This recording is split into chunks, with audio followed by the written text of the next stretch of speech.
بسته خورده خوشبختانه باز هم زیرگیری میکنه، ناموفقه. این بار هم نمیتونه. حالا تا برگشت یک بار دیگه زیرگیری میکنه از همونجا، موفق میشه. بله ببینیم که کنده رو بالا میریم که امتیاز خواهند داد. یک امتیاز. بله موفق میشه کشگیر ما حریف خودشو به پر بزنه، 4 امتیاز بگیره. 4 امتیاز این میده. شیر مادر نان پدر حلال دلاور. 4 امتیاز. 4 امتیاز. چه 4 امتیاز زیبایی، قشنگی، تمیزی، شیکی زد این دلاور ما. چه 4 امتیازی زد.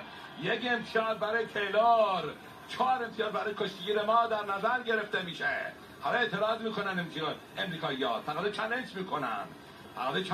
آقای بوعزیز حالا فیلم بازبینی میکنه و همراه آقای سیلوستری و آقای شیشی اغلو امیدوار هستیم که حالا ببینیم به این شکل یک لحظه فن و کشتیگیر ما زد. باز هم با هم میبینیم در مانیتور.